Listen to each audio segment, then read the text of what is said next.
Imaginez la fin du monde, c'est une chose, mais concrètement, comment celle-ci pourrait-elle avoir lieu? Comment la Terre pourrait-elle disparaître? Que se passerait-il si notre planète était percutée par un énorme astéroïde, ou si elle s'éloignait ou se rapprochait du Soleil? Les trous noirs, l'antimatière, quelles conséquences auraient ces phénomènes? Des scientifiques ont travaillé sur différents scénarios et ils ont cherché à en mesurer les risques. Tout de suite, vous allez découvrir les 10 catastrophes qui pourraient anéantir notre planète. Détruire la Terre, cette idée a inspiré d'innombrables prophéties et romans de science-fiction. On peut imaginer toutes sortes de scénarios. Atomisation instantanée, extrême spaghettification, antimatière, destruction. Aujourd'hui, les plus grands experts en astronomie et en astrophysique réfléchissent aux menaces les plus inquiétantes pour la Terre. Les bâtiments fonderaient.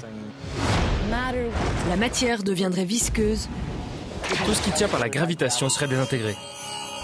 Quels événements pourraient réellement détruire notre planète, la conduire à sa fin? Quelle forme d'apocalypse serait la plus probable? Préparez-vous à découvrir 10 visions de la fin du monde, 10 moyens de détruire la Terre. N'essayez pas chez vous.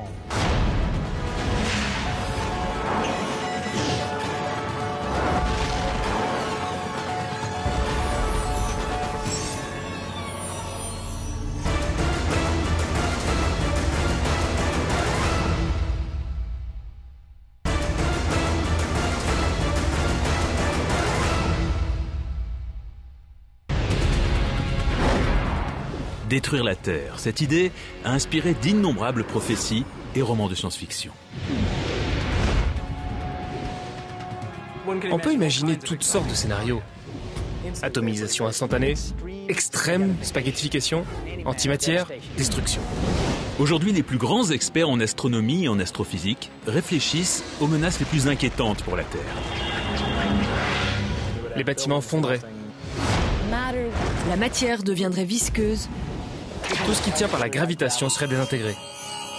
Quels événements pourraient réellement détruire notre planète, la conduire à sa fin? Quelle forme d'apocalypse serait la plus probable? Préparez-vous à découvrir 10 visions de la fin du monde, 10 moyens de détruire la Terre. N'essayez pas chez vous.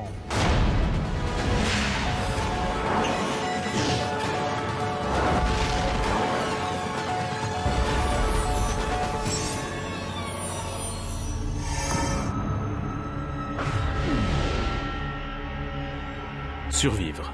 C'est un pari auquel se livre chaque jour notre planète face à un univers agressif. Depuis près de 4,5 milliards d'années, la Terre a évité bien des menaces.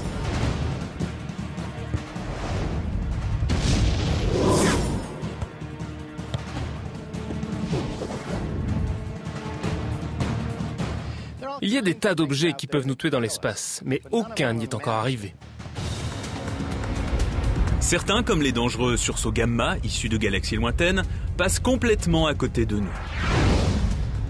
D'autres objets ne parviennent jamais à traverser nos défenses invisibles. Le champ magnétique de la Terre repousse la menace des particules. La couche d'ozone filtre les rayons ultraviolets.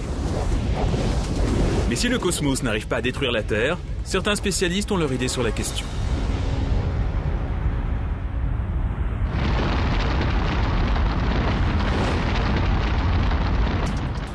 Bruce Betts est un expert des risques que les astéroïdes et autres débris spatiaux font courir à la Terre.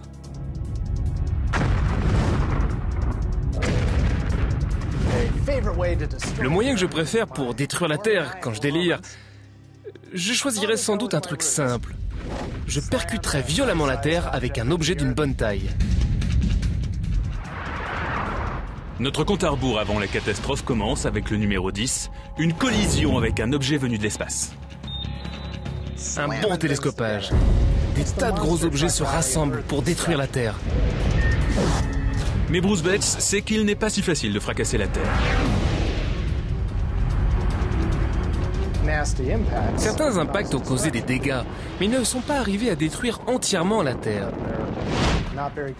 Ils peuvent parfois éliminer un grand nombre de formes de vie, comme il y a 65 millions d'années, les dinosaures et 70% des espèces. Le problème, c'est que la masse de l'astéroïde, qui a fait disparaître les dinosaures, n'était pas suffisante pour anéantir complètement la planète.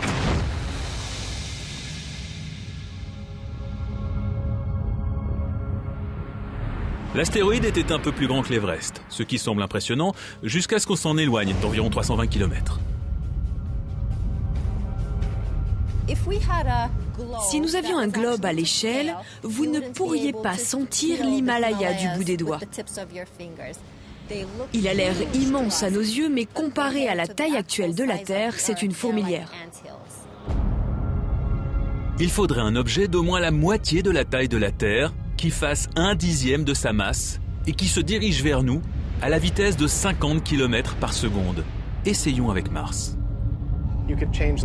On pourrait changer l'orbite de Mars, la lancer vers l'intérieur et la conduire vers l'impact final. Quand elles s'approcheront l'une de l'autre, leurs forces gravitationnelles respectives les mèneront en une étreinte finale. Tandis que la planète rouge emplit le ciel de la Terre, d'énormes tsunamis anéantissent les îles et les villes côtières.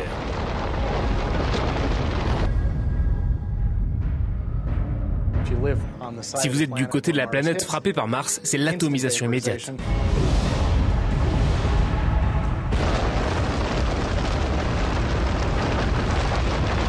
L'autre côté est la proie de tremblements de terre qui fissurent les continents. La chaleur dégagée par l'impact transforme les forêts en fournaises. Les montagnes terrestres et martiennes en fusion sont lancées dans l'espace et retombent comme une pluie apocalyptique.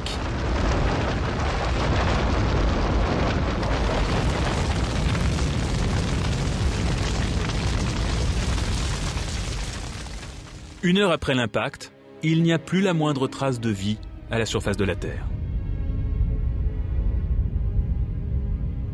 Mais la planète est tellement grosse, avec ses 6 milliards de milliers de milliards de tonnes de roches et de métal, que même un impact direct de Mars ne ferait que la blesser.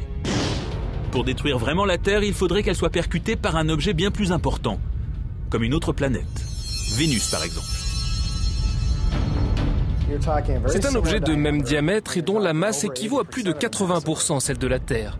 Si Vénus se dirige vers nous et frappe notre planète, nous sommes fichus.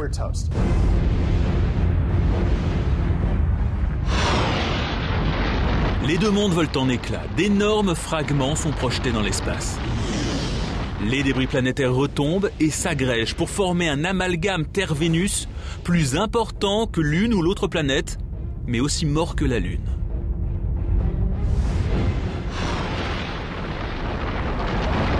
C'est un très bon moyen de détruire la Terre, mais est-il envisageable? Il y a 4,5 milliards d'années, un objet aussi gros que Mars nous a percutés. La Terre en était encore au stade du refroidissement quand une planète plus petite l'a frappé violemment. C'est comme une balle qui touche le sable et frappe une poignée de particules. L'objet a fait exploser une partie de la croûte terrestre. Et c'est à partir de ces débris que la Lune s'est formée peu de temps après. On peut envisager des impacts planétaires, mais il faut savoir que Vénus se situe à plus de 37 millions de kilomètres de la Terre et Mars à plus de 57 millions. Comment ces planètes lointaines pourraient-elles venir nous percuter ? En général, les planètes ont des orbites stables. Mais si un événement quelconque détournait complètement la planète de son orbite habituelle? Mercure, la planète la plus proche du Soleil, suit une orbite elliptique sujette à des perturbations gravitationnelles provoquées par d'autres planètes. Les changements d'orbite de Mercure peuvent affecter indirectement celles d'autres planètes. Mars en particulier pourrait prendre une trajectoire qui croiserait l'orbite de la Terre. Certains disent que la probabilité d'une collision Mars-Terre est d'1% sur une période de 4 milliards d'années. Ce n'est pas suffisant pour s'inquiéter, mais une collision n'est pas exclue. Imaginez qu'il n'y ait qu'une seule mouche dans ce stade et qu'elle vole d'un bout à l'autre. Avec ce simple geste de la main, quelles sont les chances d'attraper la mouche? On ne répondrait pas 0 parce qu'il n'y a pas d'horizon absolu pour que cela n'arrive pas. Mais on dirait que les chances sont extrêmement minces. L'impact planétaire est l'un des moyens de détruire la Terre. Mais nous n'en sommes qu'au début. Si on préfère un processus plus long, plus lent et plus douloureux, alors on peut décider de modifier l'orbite de la Terre pour qu'elle tourne à une distance plus grande du Soleil. Voyons le moyen numéro 9 de détruire la Terre. La grande glaciation. Notre orbite elliptique nous éloigne davantage du Soleil en juillet qu'en janvier. La différence est de 5 millions de kilomètres. S'il fait chaud en juillet au nord de l'équateur, c'est parce qu'à ce moment-là, l'hémisphère nord penche vers le Soleil. Si nous faisions tourner la Terre à 5 millions de kilomètres du Soleil durant toute l'année, le voyage s'avérerait immédiatement fatal.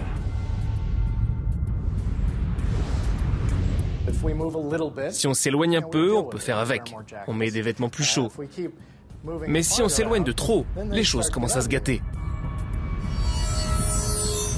À 300 millions de kilomètres du Soleil, la Terre ne reçoit plus qu'un tiers de sa lumière. La plupart des récoltes seraient détruites. La chaîne alimentaire serait rompue si la Terre filait loin du Soleil.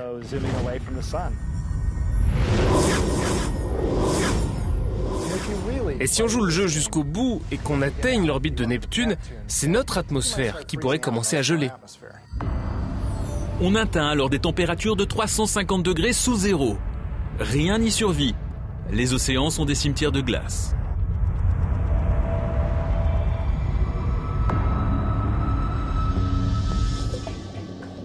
Mais à 4 km sous la surface, l'eau est toujours liquide, grâce à la chaleur des volcans sous-marins. L'hydroxyde de soufre, issu des conduits hydrothermaux, continue à nourrir de grands vers tubicoles et d'autres formes exotiques de vie. La chaleur dégagée par le noyau terrestre peut aussi contribuer à la survie de l'humanité dans des villes souterraines.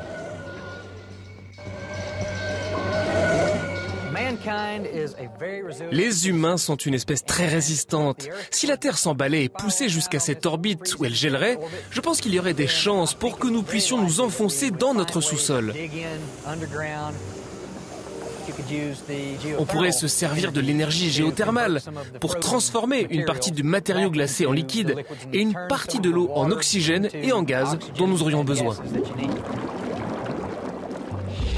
Des fermes souterraines pourraient subvenir aux besoins de plusieurs millions de personnes. Une partie de la population de la planète pourrait ainsi survivre. Mais ce n'est pas le cas avec le moyen numéro 8 de détruire la Terre, qui impliquerait de se rapprocher du Soleil. Numéro 8, la grande carbonisation. Imaginons que nous nous rapprochions chaque année de près de 5 millions de kilomètres du Soleil. Le réchauffement global n'est rien à côté de ce qui se passerait alors. Au cours des premières années, les calottes polaires se liquéfient. Le niveau des mers peut s'élever de 60 mètres. Mais très vite, l'eau se transforme en vapeur.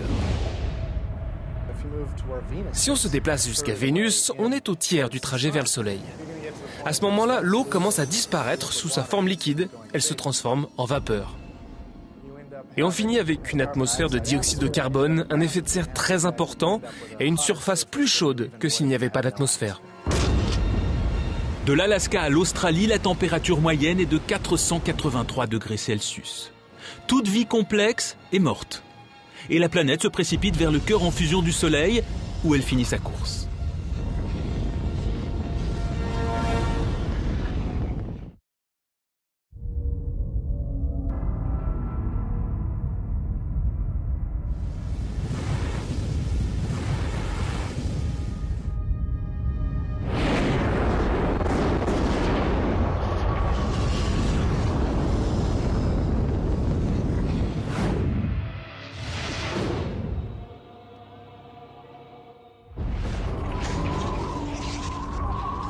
Devenue stérile, étouffée par les gaz à effet de serre, la Terre serait carbonisée bien avant de plonger dans l'étoile solaire.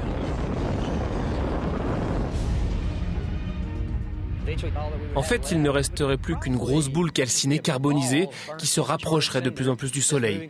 Et quand elle serait vraiment tout près, elle serait atomisée, transformée en vapeur. La vapeur serait emportée par les vents solaires et la Terre serait entièrement dépouillée. Je suppose que pendant une courte période, elle ressemblerait à une comète. Finalement, il ne resterait que le noyau, une boule de 7000 km de diamètre, composée de fer, de nickel et de métaux radioactifs. Une boule aussi brûlante que la surface du Soleil, mais 2 millions de fois plus petite. Et cela se finirait par une collision avec le Soleil.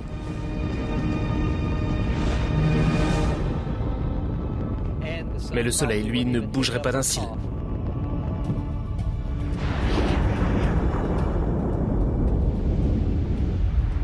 Il faudrait sans doute plusieurs années-lumière pour changer aussi radicalement d'orbite et perturber la gravitation de tout le système solaire.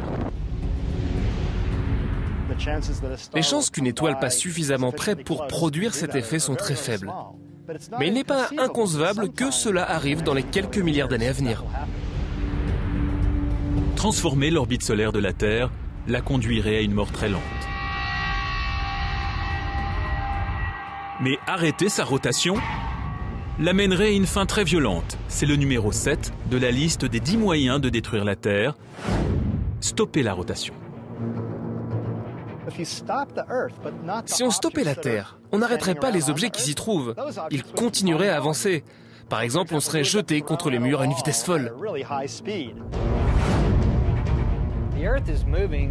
La Terre se déplace à une vitesse de plusieurs milliers de kilomètres par heure. Si tout d'un coup on l'arrêtait, l'atmosphère ne disparaîtrait pas forcément en même temps.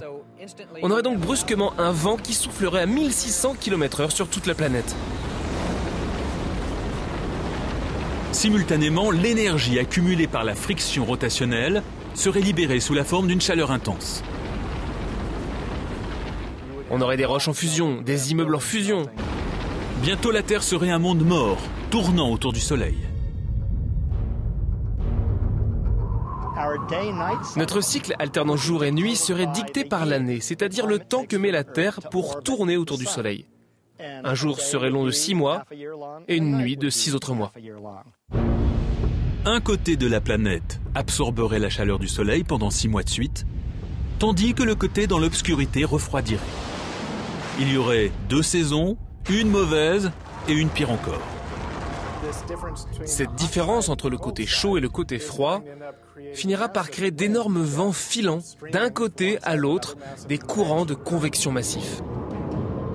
D'un pôle à l'autre, la zone située dans l'ombre, entre la lumière et l'obscurité, serait envahie par d'énormes cyclones. La Terre, en se déplaçant autour du Soleil, ferait tourbillonner autour du globe 2 bandes de 20 000 km où régneraient des phénomènes météo extrêmes. Tous les 6 mois, chaque point du globe vivrait une saison cyclonique. Ce serait la pagaille totale. Une pagaille bien difficile à gérer.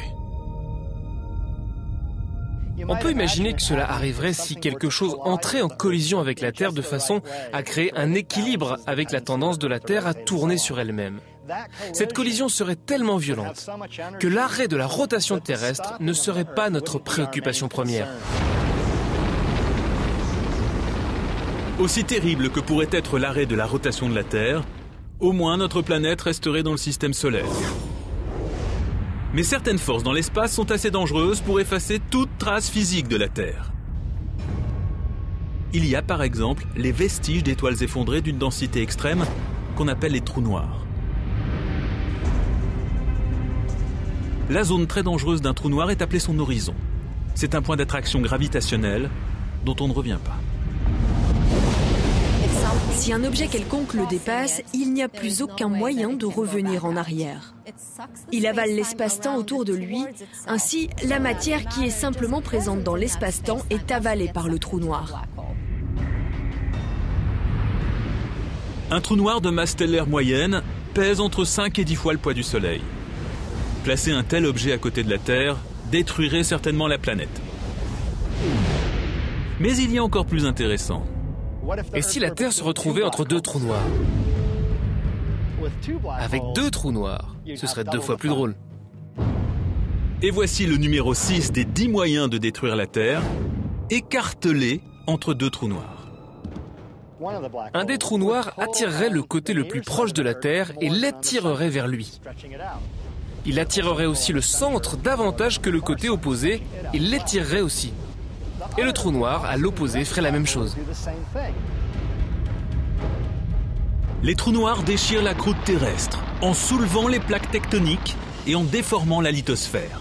Le magma en fusion déclenche des éruptions volcaniques apocalyptiques et les trous noirs interceptent la plus grande partie des cendres et de la fumée qui retombent vers la Terre. Dans les océans, d'énormes marées s'élèvent sans jamais retomber. Tandis que des pans entiers de la planète tombent dans les trous noirs, les débris et les gaz se transforment en énergie mortelle. Les débris tombant dans le trou noir exploseraient en rayons X qui submergeraient la planète et tueraient tout le monde. Et pendant ce temps, la Terre a été étirée jusqu'à son point de rupture. Les trous noirs étireraient la Terre dans des directions opposées. Ce serait comme cette torture qui consistait à attacher des chevaux aux 4 membres d'un condamné pour l'écarteler. La planète écartelée gardera-t-elle un lien avec les trous noirs ou craquera-t-elle au milieu?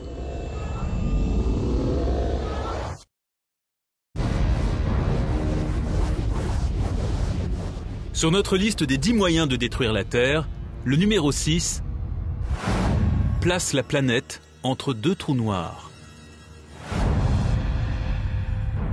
On assiste ici à un tir à la corde gravitationnelle. La Terre étant la corde qui ne pourra résister à la tension. On aurait un cas d'extrême spaghettification. La Terre serait étirée entre les 2 directions vers les 2 trous noirs et pourrait même être ainsi déchirée, écartelée. Et puis ces morceaux seraient réduits en pièces, qui seraient dépecés en plus petits morceaux. Ensuite, les dernières fibres de la Terre seraient avalées par l'horizon des trous noirs. Les 2 trous noirs seraient comme des serre-livres sur une étagère vide. Une étagère où la Terre aurait été rangée autrefois. Il est rassurant de savoir que les chances que la Terre soit écartelée entre 2 trous noirs sont proches de 0. Mais le physicien Travis Taylor, qui a écrit plusieurs ouvrages de science-fiction sur les dangers de l'espace extérieur, a une autre idée à propos des capacités destructrices des trous noirs. Si je voulais détruire la Terre, je proposerais qu'on capture un trou noir dans le noyau terrestre et qu'il la dévore de l'intérieur. Et je serais dans un vaisseau spatial pour la voir en train de s'effondrer. C'est le numéro 5 des 10 moyens de détruire la Terre, dévorer de l'intérieur. Un trou noir stellaire effectuerait rapidement le travail, mais il existe d'autres possibilités fascinantes. Que pourrions-nous imaginer d'autre? Peut-être un trou noir de la taille de ma boucle d'oreille. Un trou noir de cette taille aurait la même masse que la Terre. Prenons ce mini trou noir et faisons-le entrer par le pôle Nord. Supposons que la vitesse et l'angle de l'objet lui permettent de terminer sa course au centre de la Terre. On sentirait immédiatement que quelque chose va de travers. Si on faisait en sorte d'avoir un trou noir de la masse de la Terre au centre de celle-ci, on sentirait brusquement, à la surface de la planète, une attraction gravitationnelle 2 fois plus forte. Toute balle lancée d'en haut serait beaucoup plus rapide. Nous allons tous commencer à nous pencher. Tandis que les êtres vivants lutteraient désespérément, le mini trou noir aspirerait la matière. Plus il en avalerait, plus la Terre verrait arriver sa fin.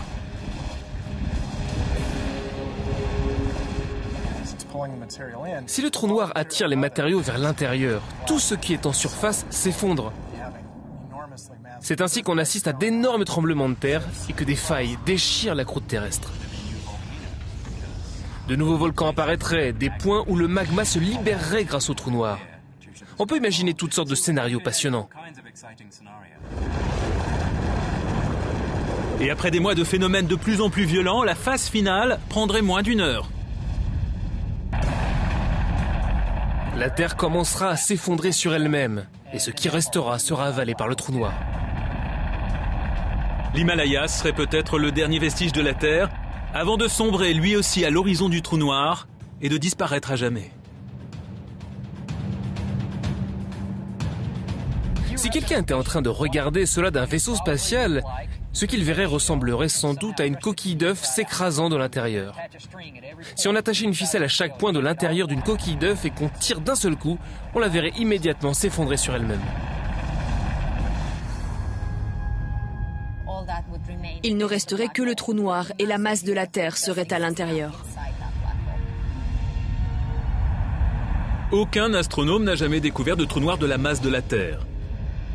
Les trous noirs se forment à partir d'étoiles mortes, de supernovas, au moins 10 fois plus massifs que le Soleil. Mais il pourrait bien y avoir dans l'univers des trous noirs dont la masse serait 1 million de fois inférieure. Selon une hypothèse, peu de temps après le Big Bang, il y avait tant de matière très dense que des millions de mini-trous noirs, appelés primordiaux, pourraient s'être formés sans avoir besoin de la mort d'une étoile. Nous ne connaissons pas l'existence de trous noirs de ce type, mais ils pourraient exister et ils pourraient dévorer la Terre. Nous n'en trouverons sans doute pas de ce type pour l'expérimenter. Mais pourrait-on créer un mini-trou noir ici sur Terre? Un accélérateur de particules comme le grand collisionneur de hadrons européen pourrait-il y parvenir?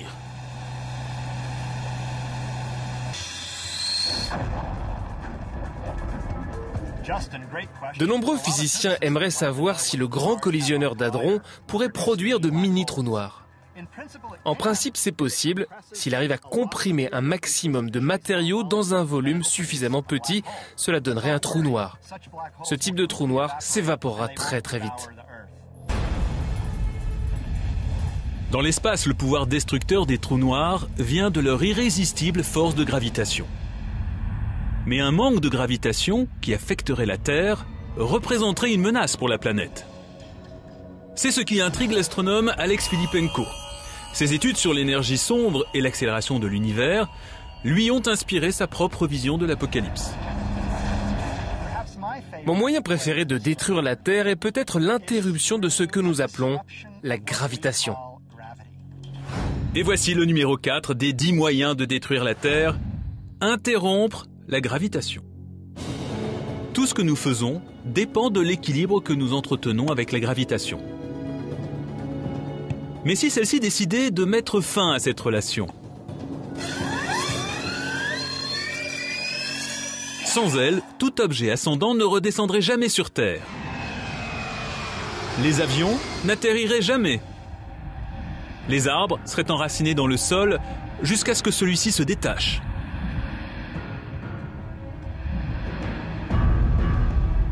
Et tout cela ne serait qu'un avant-goût du désastre à venir. La Terre elle-même commencerait à se morceler.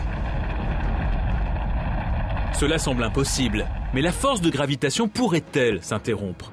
C'est incroyable, mais la réponse est oui, c'est possible. Il se peut qu'un jour la gravitation cesse d'exister.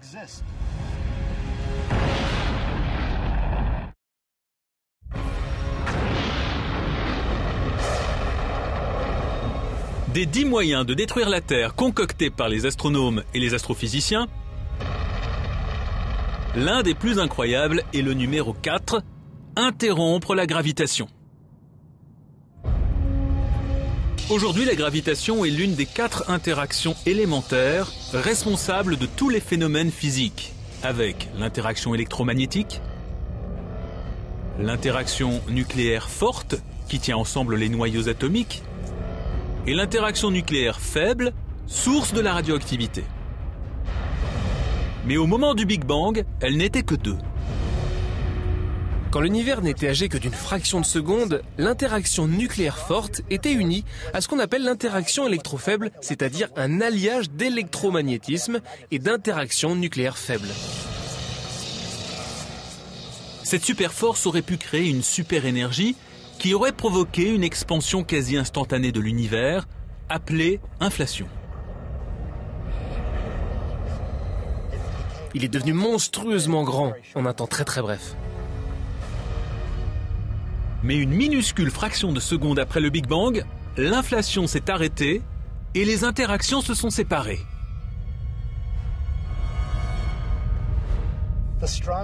L'interaction nucléaire forte s'est séparée de l'interaction électrofaible. Elles sont devenues deux interactions différenciées. Si cette interaction qui semblait unique a pu se séparer en deux, cela pourrait-il arriver de nouveau avec la gravitation ?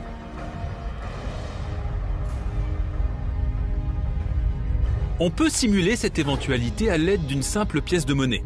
Une pièce possède deux faces. Mais si on transmet de l'énergie à la pièce en la faisant tourner, les deux faces semblent se fondre. On ne distingue plus nettement le côté pile et le côté face. Mais la pièce peut perdre son énergie et tomber d'un côté ou de l'autre. On a alors deux résultats différents dont aucun ne ressemble à la pièce qui tournait de façon sphérique et symétrique.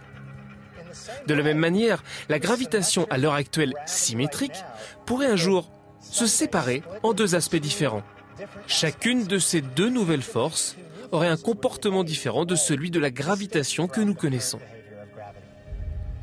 Tout ce qui est regroupé par la gravitation se désintégrerait, et cela signifierait la mort pour nous sur Terre. Les corps humains resteraient intacts parce qu'ils sont maintenus ensemble par l'interaction électromagnétique et non par la gravitation. Mais tout le monde s'envolerait dans l'espace et ne pourrait plus respirer. La Terre n'aurait plus la gravitation pour maintenir ensemble ces éléments. Jupiter et les autres géantes gazeuses se disperseraient. Le Soleil, dont la gravitation faisait autrefois tourner les planètes autour de lui, volerait en éclats. La plus grande partie du Soleil est une grande boule brûlante maintenue par sa propre gravitation. On verrait donc sans doute une étoile dériver au loin, assez rapidement. Le Soleil ne pourrait rester uni, la galaxie non plus, tout serait dispersé. La Terre ne serait plus que des particules aléatoires naviguant dans un coin d'un univers de poussière cosmique. Ce serait une fin assez extraordinaire. Évidemment, il y a une autre manière d'éparpiller la Terre en 1000 morceaux, c'est de la faire exploser. Ce n'est pas facile, mais il y a un moyen d'y parvenir. Créer une bombe dévastatrice d'antimatière. C'est le numéro 3 des 10 moyens de détruire la Terre, annihilation par l'antimatière. Et c'est le moyen préféré de l'astrophysicien Clifford Johnson. L'idée de l'antimatière possède en elle-même une certaine beauté. La beauté absolue et terrifiante. Une explosion réellement catastrophique venant de l'intérieur.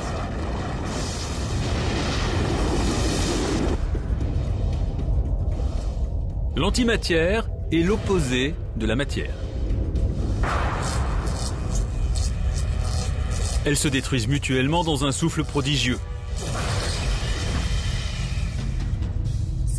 C'est la formule d'Einstein, E égale mc2 mise en action. Il s'agit de prendre cette matière et cette antimatière, de les combiner et de libérer ainsi de l'énergie pure. Une livre d'antimatière annihilant une livre de matière libérerait une puissance explosive de 44 mégatonnes. C'est autant qu'une bombe thermonucléaire. Mais pour détruire la Terre, il en faudrait bien plus. Selon certains calculs, il faudrait au moins 100 milliards de mégatonnes d'antimatière. Donc prenons la taille d'un stade, nous devrions remplir des millions de stades avec de l'antimatière pour qu'elle puisse entrer en interaction avec la matière de la Terre et libérer ainsi assez d'énergie pour disperser celle-ci. Mais si l'on veut vraiment essayer, il y a une usine d'antimatière à 150 millions de kilomètres d'ici. Quand une quantité suffisante d'énergie magnétique s'est formée dans la chaudière nucléaire du Soleil, elle est libérée dans une éruption solaire explosive. Cette déflagration peut produire au moins 1 kg d'antimatière. Le contact avec la matière détruit l'antimatière presque instantanément. Mais il y a des moyens de contenir cette réaction. On peut la suspendre sans la toucher grâce à différentes sortes de champs électriques et magnétiques. On peut garder indéfiniment une quantité d'antimatière en suspension. Il suffit donc de collecter et de stocker l'antimatière d'environ 10 puissance 24 millions d'explosions solaires. Une fois que vous avez amassé vos 100 000 milliards de tonnes d'antimatière, vous les transportez jusqu'à la Terre et coupez le champ électromagnétique pour qu'elle puisse entrer en contact avec son opposé, la matière. Placez-la comme vous pourrez au centre de la Terre et ensuite laissez-la agir. Elle va exploser vers l'extérieur et tout déchiqueter.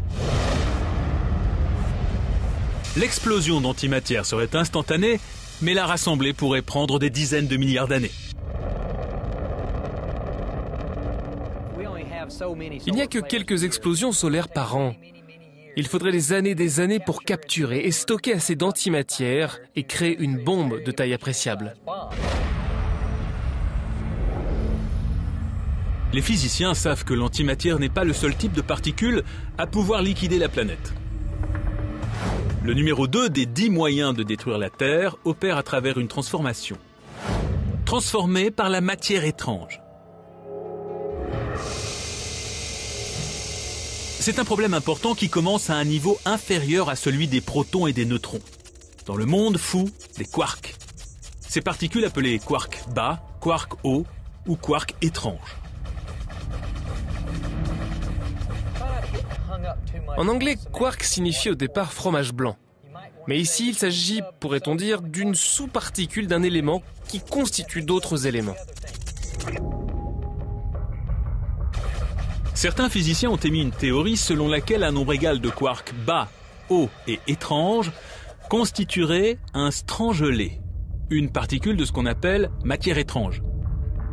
Ce qui la rend aussi étrange, c'est qu'elle pourrait changer la nature de tout ce qu'elle touche, comme la glace qui refroidit l'eau autour d'elle, mais en beaucoup plus immense. Les strangelets aiment transformer d'autres éléments en choses étranges. Ils aiment que tout soit bizarre. Imaginez que tout ce qui est sur la Terre, et la Terre elle-même, devienne une bouillie inorganique. Tout cela à cause d'un strangelet subatomique. Heureusement, il n'y a pas de strangelet sur Terre. Mais à l'intérieur des étoiles à neutrons, ces soleils effondrés, il se pourrait que l'immense gravitation comprime des quarks bas, hauts et étranges et produise de la matière étrange. Nous sommes très près de la réponse. Nous pourrions la voir dans les prochaines années. Si l'on trouvait une parcelle microscopique de matière étrange dans une étoile à neutrons, qu'on arrive à la transporter sur Terre et à la lancer au sommet de l'Empire State Building, que se passerait-il? A. Rien. B. On ne sait pas. Ces étranges quarks pourraient changer l'état de la matière, ici, sur Terre. Une réaction en chaîne a commencé. Les strangelets entrent en réaction avec la matière ordinaire. La Terre se transforme. Mais en quoi?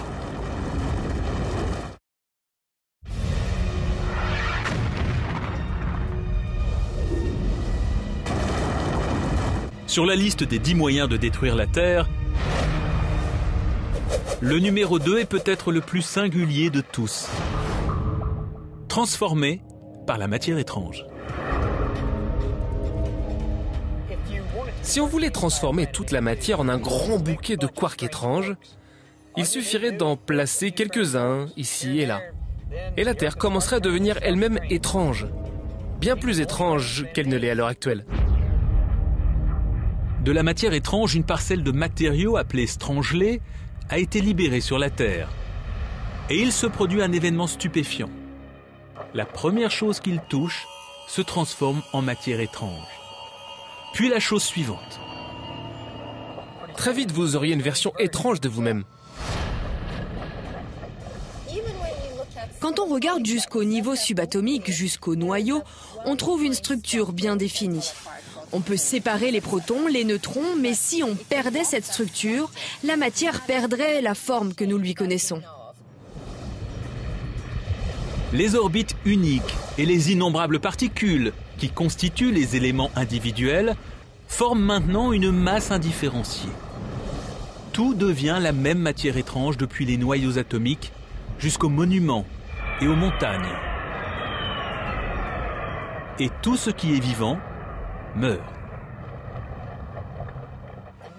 Une fois que cela commence, cette transition s'effectue de manière assez rapide. C'est comme dissoudre quelque chose en une grosse bulle de matière. Cela se transformerait simplement en une pâte visqueuse, une soupe de quark. On finirait par changer toute la Terre en un gros morceau d'étrange matière.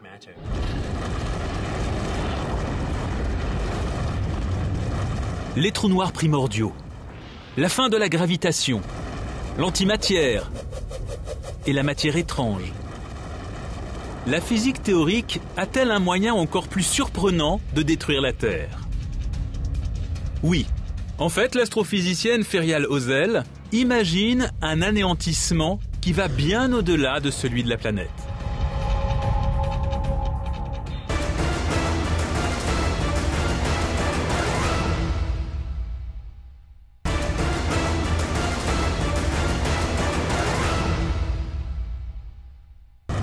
Les trous noirs primordiaux, la fin de la gravitation, l'antimatière et la matière étrange.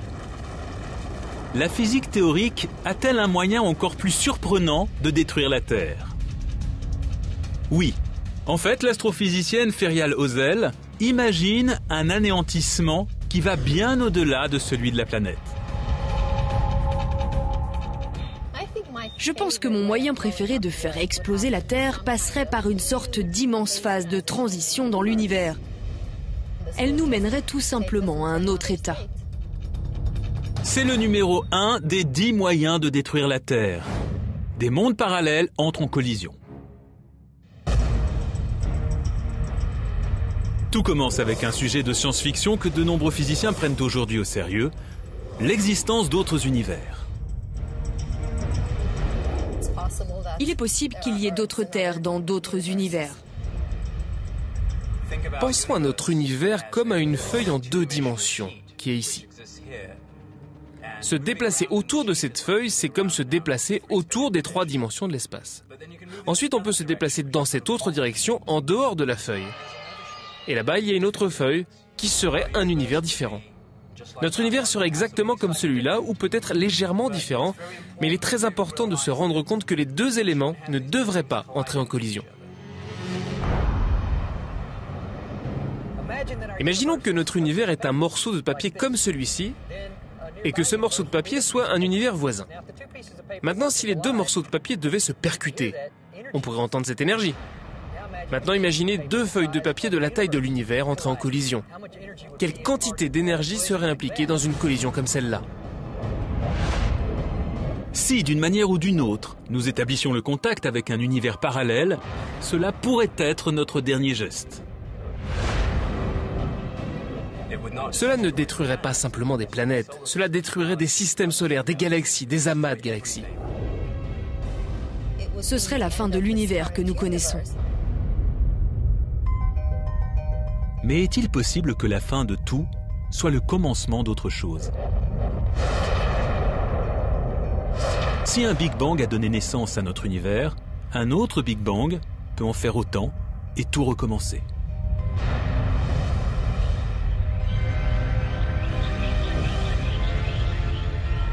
Cela pourrait créer un autre univers. Et peut-être que cet incroyable scénario est le seul qui soit déjà arrivé. Le Big Bang est peut-être issu d'une collision entre 2 univers. Et cela se reproduira peut-être.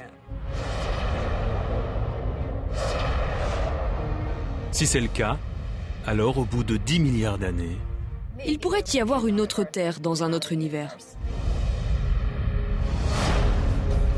nous avons imaginé la Terre détruite par un impact soudain, par un froid intense et une chaleur atomisante. Nous l'avons imaginé arrêtée dans sa rotation, transformée en matière étrange, spaghettifiée et avalée par des trous noirs, désintégrée et explosée. Tout cela en théorie. Dans la réalité, il y a des chances pour que le monde continue à tourner ainsi pendant encore quelques milliards d'années. Mais il y a tellement de choses dans l'univers que nous ne pouvons ni connaître, ni prédire. Une Terre totalement nouvelle dans un univers entièrement nouveau. Ce serait un endroit complètement différent et même régi par d'autres lois physiques.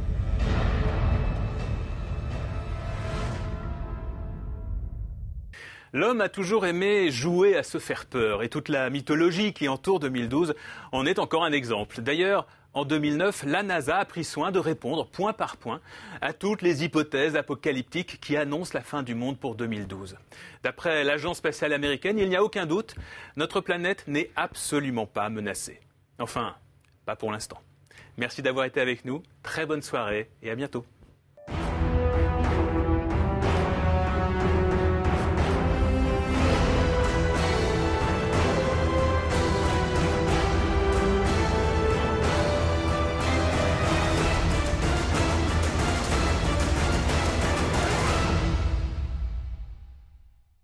Quelques-uns, ici et là. Et la Terre commencerait à devenir elle-même étrange. Bien plus étrange qu'elle ne l'est à l'heure actuelle. De la matière étrange, une parcelle de matériaux appelée strangelé a été libérée sur la Terre. Et il se produit un événement stupéfiant. La première chose qu'il touche se transforme en matière étrange.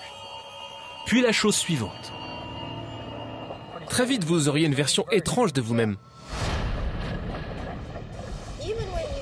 Quand on regarde jusqu'au niveau subatomique, jusqu'au noyau, on trouve une structure bien définie. On peut séparer les protons, les neutrons, mais si on perdait cette structure, la matière perdrait la forme que nous lui connaissons. Les orbites uniques et les innombrables particules qui constituent les éléments individuels forment maintenant une masse indifférenciée. Tout devient la même matière étrange depuis les noyaux atomiques jusqu'aux monuments et aux montagnes. Et tout ce qui est vivant meurt. Une fois que cela commence, cette transition s'effectue de manière assez rapide. C'est comme dissoudre quelque chose en une grosse bulle de matière. Cela se transformerait simplement en une pâte visqueuse, une soupe de quark. On finirait par changer toute la Terre en un gros morceau d'étrange matière.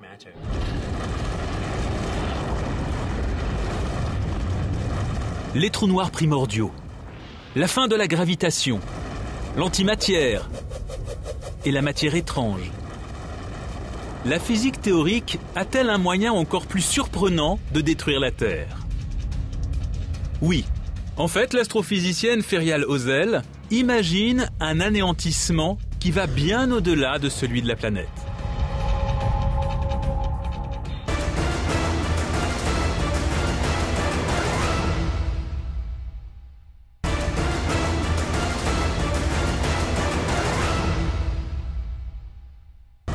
Les trous noirs primordiaux, la fin de la gravitation, l'antimatière et la matière étrange.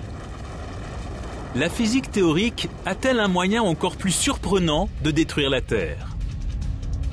Oui.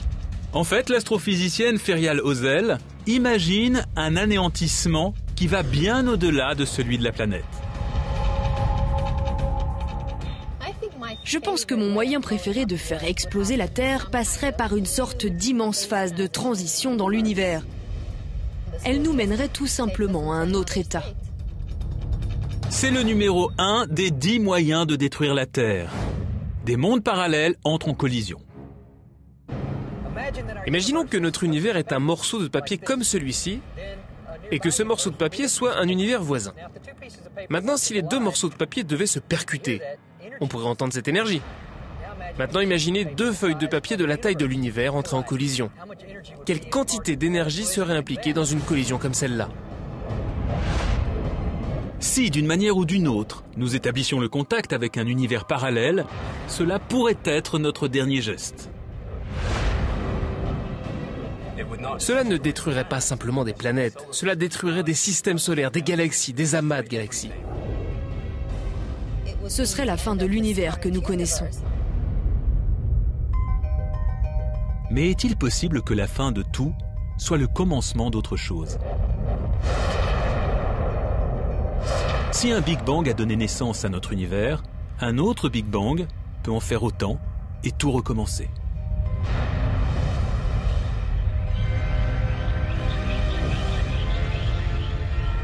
Cela pourrait créer un autre univers. Et peut-être que cet incroyable scénario est le seul qui soit déjà arrivé. Le Big Bang est peut-être issu d'une collision entre deux univers. Et cela se reproduira peut-être. Si c'est le cas, alors au bout de 10 milliards d'années, Il pourrait y avoir une autre Terre dans un autre univers. nous avons imaginé la Terre détruite par un impact soudain, par un froid intense et une chaleur atomisante. Nous l'avons imaginée arrêtée dans sa rotation, transformée en matière étrange, spaghettifiée et avalée par des trous noirs, désintégrée et explosée. Tout cela en théorie. Dans la réalité, il y a des chances pour que le monde continue à tourner ainsi pendant encore quelques milliards d'années. Mais il y a tellement de choses dans l'univers que nous ne pouvons ni connaître, ni prédire. Une Terre totalement nouvelle dans un univers entièrement nouveau. Ce serait un endroit complètement différent, et même régi par d'autres lois physiques.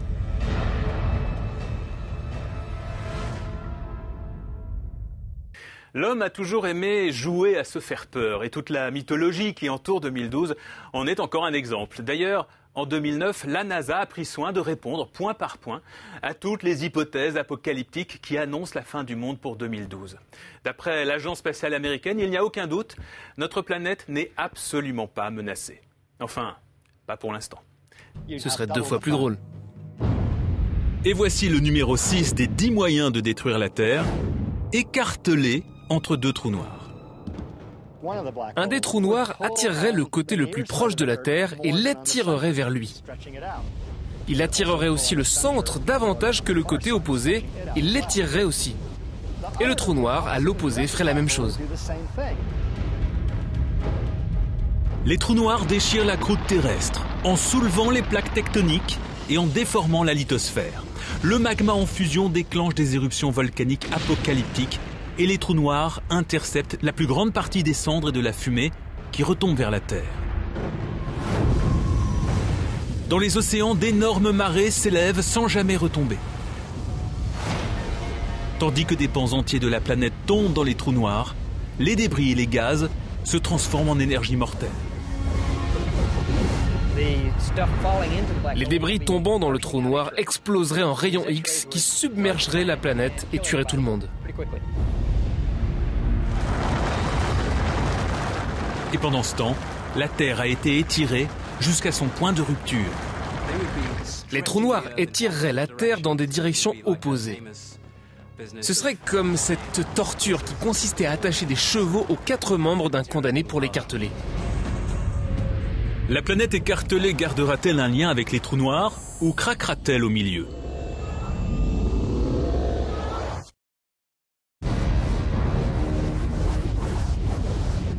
Sur notre liste des 10 moyens de détruire la Terre, le numéro 6 place la planète entre 2 trous noirs.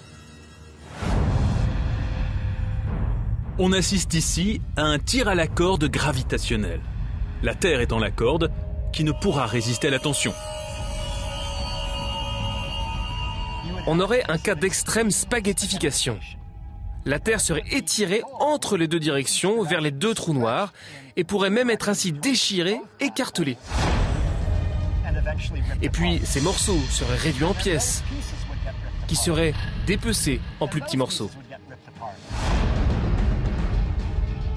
Ensuite, les dernières fibres de la Terre seraient avalées par l'horizon des trous noirs. Les 2 trous noirs seraient comme des serre-livres sur une étagère vide. Une étagère où la Terre aurait été rangée autrefois. Il est rassurant de savoir que les chances que la Terre soit écartelée entre 2 trous noirs sont proches de 0. Mais le physicien Travis Taylor, qui a écrit plusieurs ouvrages de science-fiction sur les dangers de l'espace extérieur, a une autre idée à propos des capacités destructrices des trous noirs.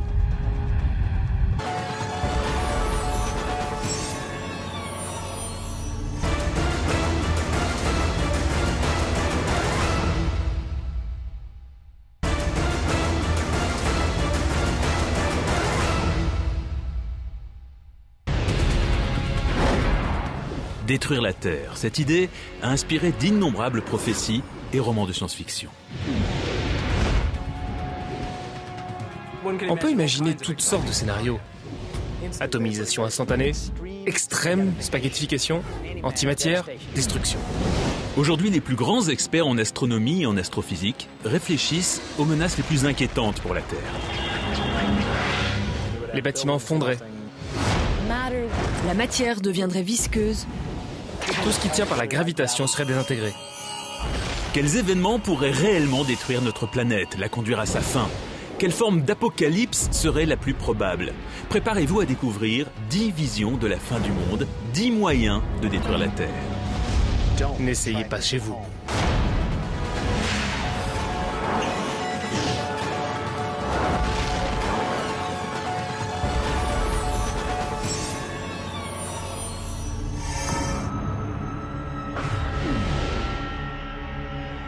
Survivre. C'est un pari auquel se livre chaque jour notre planète face à un univers agressif. Depuis près de 4,5 milliards d'années, la Terre a évité bien des menaces.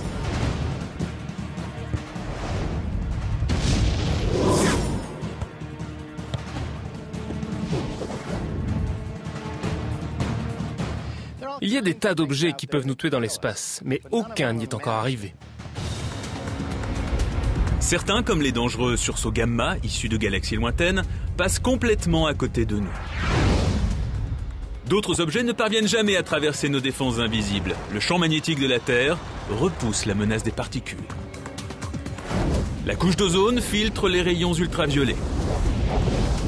Mais si le cosmos n'arrive pas à détruire la Terre, certains spécialistes ont leur idée sur la question.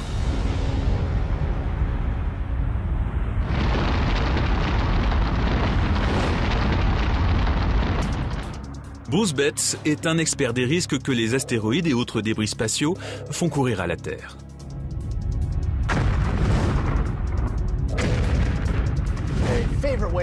Le moyen que je préfère pour détruire la Terre quand je délire, je choisirais sans doute un truc simple. Je percuterais violemment la Terre avec un objet d'une bonne taille. Notre compte à rebours avant la catastrophe commence avec le numéro 10, une collision avec un objet venu de l'espace. Un bon télescopage.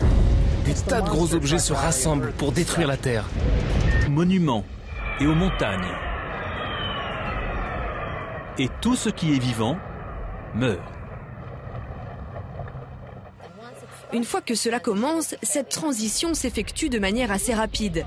C'est comme dissoudre quelque chose en une grosse bulle de matière. Cela se transformerait simplement en une pâte visqueuse, une soupe de quark.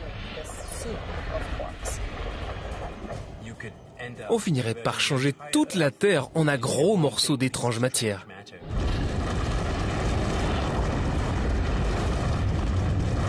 Les trous noirs primordiaux, la fin de la gravitation, l'antimatière et la matière étrange. La physique théorique a-t-elle un moyen encore plus surprenant de détruire la Terre? Oui. En fait, l'astrophysicienne Ferial Ozel imagine un anéantissement qui va bien au-delà de celui de la planète.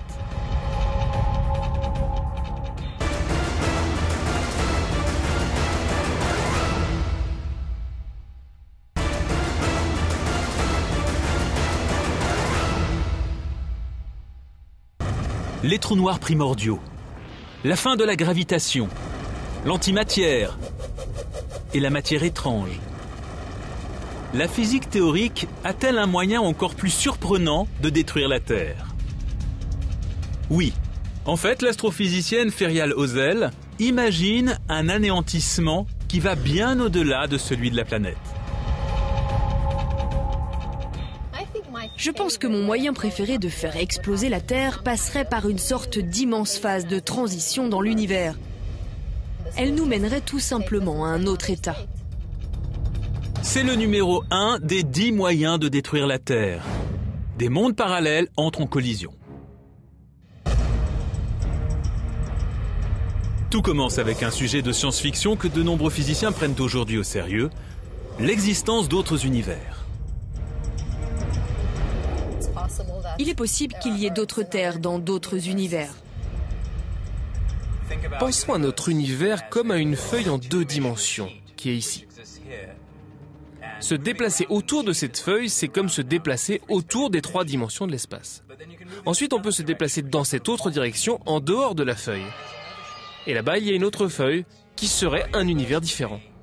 Notre univers serait exactement comme celui-là, ou peut-être légèrement différent, mais il est très important de se rendre compte que les 2 éléments ne devraient pas entrer en collision.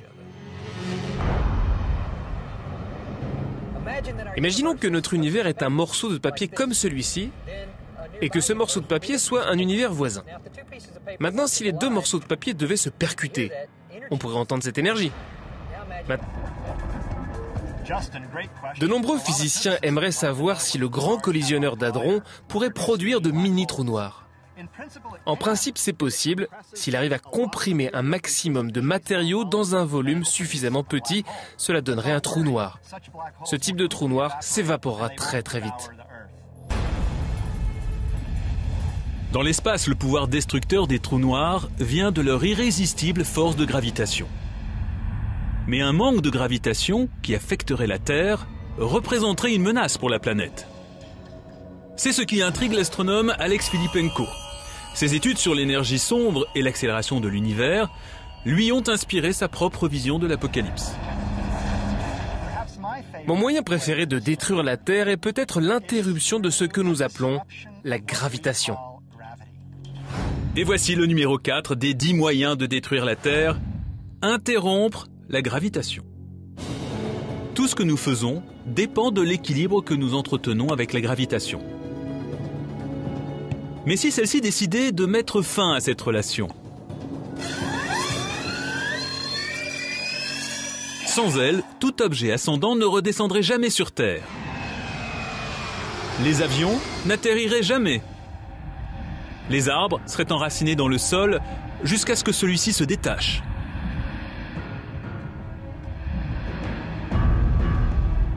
Et tout cela ne serait qu'un avant-goût du désastre à venir. La Terre elle-même commencerait à se morceler. Cela semble impossible, mais la force de gravitation pourrait-elle s'interrompre? C'est incroyable, mais la réponse est oui, c'est possible. Il se peut qu'un jour la gravitation cesse d'exister.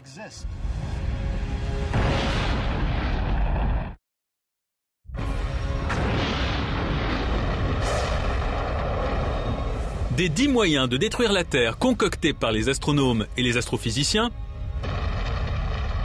l'un des plus incroyables est le numéro 4, interrompre la gravitation. Aujourd'hui, la gravitation est l'une des 4 interactions élémentaires responsables de tous les phénomènes physiques, avec l'interaction électromagnétique, l'interaction nucléaire forte, qui tient ensemble les noyaux atomiques, et l'interaction nucléaire faible, source de la radioactivité. Mais au moment du Big Bang, elle n'était que 2. Quand l'univers n'était âgé que d'une fraction de seconde, l'interaction nucléaire forte était unie à ce qu'on appelle l'interaction électrofaible, c'est-à-dire un alliage d'électromagnétisme et d'interaction nucléaire faible. Cette super-force aurait pu créer une super-énergie qui aurait... Bombe de taille appréciable. Les physiciens savent que l'antimatière n'est pas le seul type de particule à pouvoir liquider la planète. Le numéro 2 des 10 moyens de détruire la Terre opère à travers une transformation. Transformée par la matière étrange. C'est un problème important qui commence à un niveau inférieur à celui des protons et des neutrons. Dans le monde fou des quarks.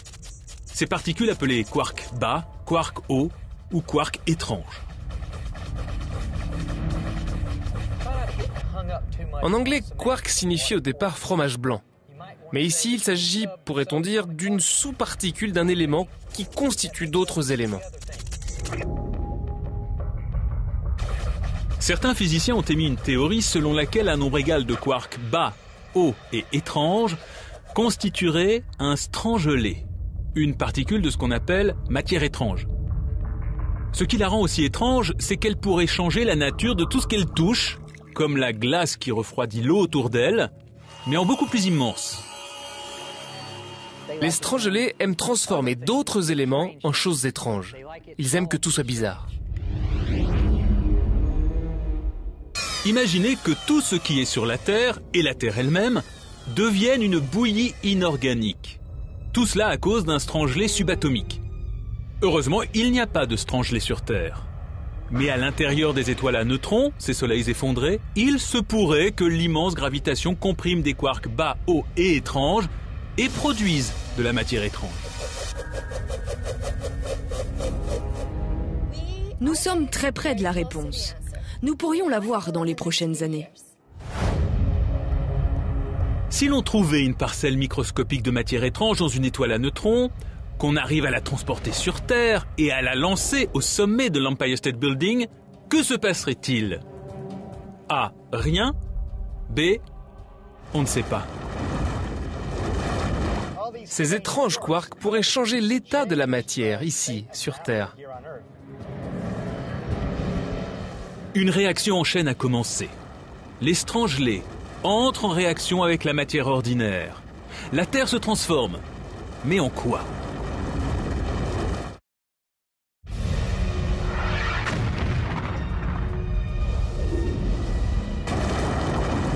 Sur la liste des 10 moyens de détruire la Terre, le numéro 2 est peut-être le plus singulier de tous. Transformé par la matière étrange. Si on voulait transformer toute la matière en un grand bouquet de quarks étranges, il suffit pour effacer toute trace physique de la Terre. Il y a par exemple les vestiges d'étoiles effondrées d'une densité extrême qu'on appelle les trous noirs. La zone très dangereuse d'un trou noir est appelée son horizon. C'est un point d'attraction gravitationnelle dont on ne revient pas. Si un objet quelconque le dépasse, il n'y a plus aucun moyen de revenir en arrière. Il avale l'espace-temps autour de lui. Ainsi, la matière qui est simplement présente dans l'espace-temps est avalée par le trou noir. Un trou noir de masse stellaire moyenne pèse entre 5 et 10 fois le poids du Soleil. Placer un tel objet à côté de la Terre détruirait certainement la planète. Mais il y a encore plus intéressant. Et si la Terre se retrouvait entre deux trous noirs? Avec deux trous noirs, ce serait 2 fois plus drôle. Et voici le numéro 6 des 10 moyens de détruire la Terre, écartelé entre 2 trous noirs. Un des trous noirs attirerait le côté le plus proche de la Terre et l'attirerait vers lui. Il attirerait aussi le centre davantage que le côté opposé et l'étirerait aussi. Et le trou noir, à l'opposé, ferait la même chose. Les trous noirs déchirent la croûte terrestre en soulevant les plaques tectoniques et en déformant la lithosphère. Le magma en fusion déclenche des éruptions volcaniques apocalyptiques et les trous noirs interceptent la plus grande partie des cendres et de la fumée qui retombent vers la Terre.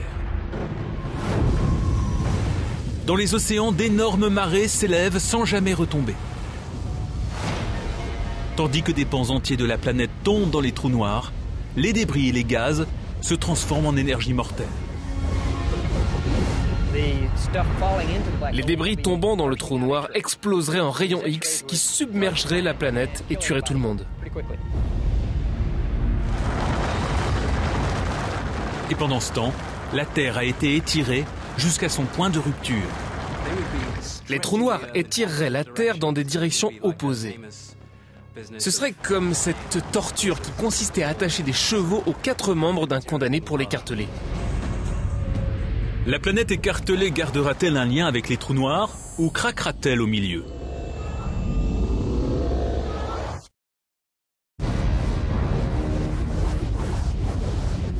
Sur notre liste des 10 moyens de détruire la Terre, le numéro 6 place la planète entre 2 trous noirs. On assiste ici à un tir à la corde gravitationnel. La Terre étant la corde qui ne pourra résister à la tension. On aurait un cas d'extrême spaghettification, sans doute une étoile dérivée au loin, assez rapidement. Le Soleil ne pourrait rester uni, la galaxie non plus, tout serait dispersé. La Terre ne serait plus que des particules aléatoires naviguant dans un coin d'un univers de poussière cosmique. Ce serait une fin assez extraordinaire. Évidemment, il y a une autre manière d'éparpiller la Terre en 1000 morceaux, c'est de la faire exploser. Ce n'est pas facile, mais il y a un moyen d'y parvenir.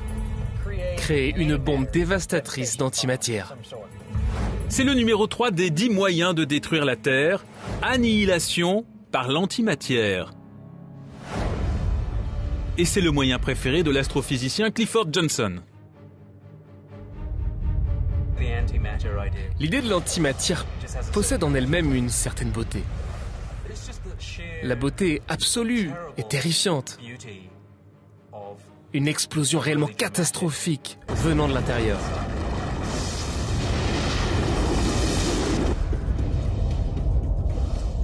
L'antimatière est l'opposé de la matière. Elles se détruisent mutuellement dans un souffle prodigieux.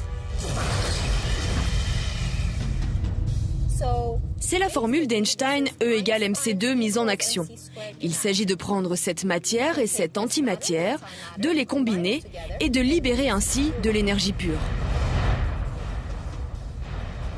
Une livre d'antimatière annihilant une livre de matière libérerait une puissance explosive de 44 mégatonnes. C'est autant qu'une bombe thermonucléaire. Mais pour détruire la Terre, il en faudrait bien plus. Selon certains calculs, il faudrait au moins 100 milliards de mégatonnes d'antimatière. Donc prenons la taille d'un stade, nous devrions remplir des millions de stades avec de l'antimatière pour qu'elle puisse entrer en interaction avec la matière de la Terre et libérer ainsi assez d'énergie pour disperser celle-ci. Mais si l'on veut vraiment essayer, il y a une usine d'antimatière à 150 millions de kilomètres d'ici. Quand une quantité suffisante d'énergie magnétique s'est formée dans la chaudière nucléaire du Soleil, elle est libérée dans une éruption solaire explosive. Cette déflagration peut produire au moins 1 kg d'antimatière. Le contact avec la matière détruit l'antimatière presque instantanément. Mais il y a des moyens de contenir cette réaction. On peut la suspendre sans la toucher grâce à différentes sortes de champs électriques et magnétiques. On peut garder indéfiniment une quantité de kilomètres du Soleil. Le réchauffement global n'est rien à côté de ce qui se passerait alors. Au cours des premières années, les calottes polaires se liquéfient. Le niveau des mers peut s'élever de 60 mètres. Mais très vite, l'eau se transforme en vapeur. Si on se déplace jusqu'à Vénus, on est au tiers du trajet vers le Soleil. À ce moment-là, l'eau commence à disparaître sous sa forme liquide. Elle se transforme en vapeur. Et on finit avec une atmosphère de dioxyde de carbone, un effet de serre très important et une surface plus chaude que s'il n'y avait pas d'atmosphère. De l'Alaska à l'Australie, la température moyenne est de 483 degrés Celsius. Toute vie complexe est morte. Et la planète se précipite vers le cœur en fusion du Soleil, où elle finit sa course.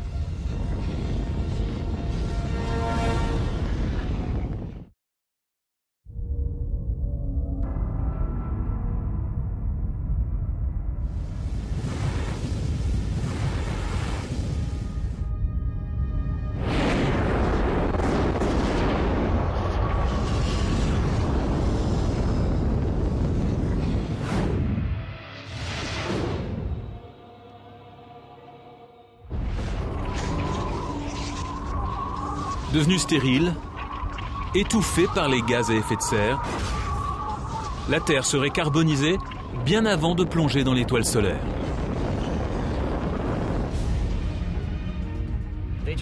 En fait, il ne resterait plus qu'une grosse boule calcinée carbonisée qui se rapprocherait de plus en plus du Soleil. Et quand elle serait vraiment tout près, elle serait atomisée, transformée en vapeur.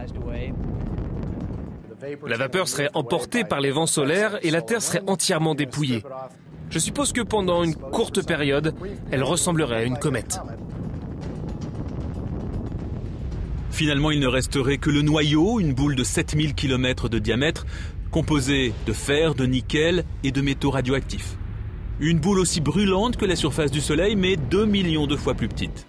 Et cela se finirait par une collision avec le Soleil.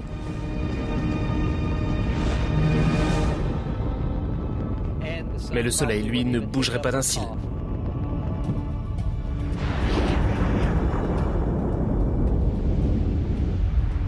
Il faudrait sans doute plusieurs années-lumière pour changer aussi radicalement d'orbite et perturber la gravitation de tout le système solaire. Les chances qu'une étoile passe suffisamment près pour produire cet effet sont très faibles. Mais il n'est pas inconcevable que cela arrive dans les quelques milliards d'années à venir. Transformer l'orbite solaire de la Terre la conduirait à une mort très lente. Mais arrêter sa rotation ? Je choisirais sans doute un truc simple. Je percuterais violemment la Terre avec un objet d'une bonne taille. Notre compte à rebours avant la catastrophe commence avec le numéro 10, une collision avec un objet venu de l'espace. Un bon télescopage. Des tas de gros objets se rassemblent pour détruire la Terre. Mais Bruce Betts sait qu'il n'est pas si facile de fracasser la Terre. Certains impacts ont causé des dégâts, mais ils ne sont pas arrivés à détruire entièrement la Terre. Ils peuvent parfois éliminer un grand nombre de formes de vie, comme il y a 65 millions d'années, les dinosaures et 70% des espèces. Le problème, c'est que la masse de l'astéroïde, qui a fait disparaître les dinosaures, n'était pas suffisante pour anéantir complètement la planète.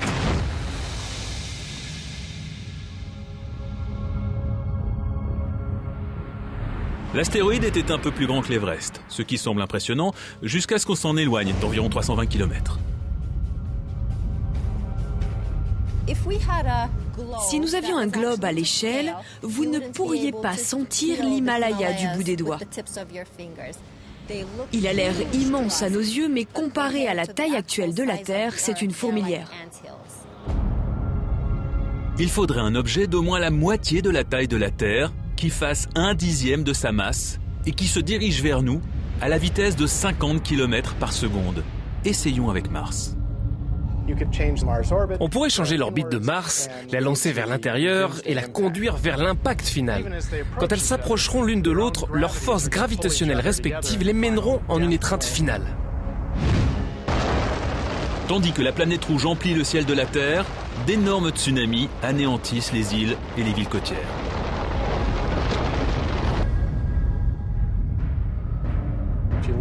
Si vous êtes du côté de la planète frappée par Mars, c'est l'atomisation immédiate.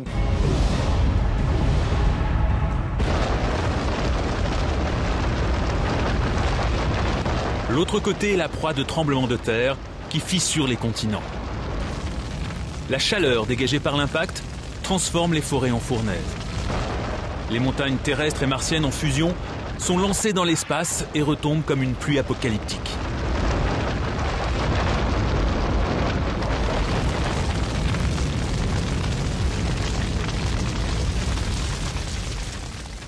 Une heure après l'impact, il n'y a plus la moindre trace de vie à la surface de la Terre.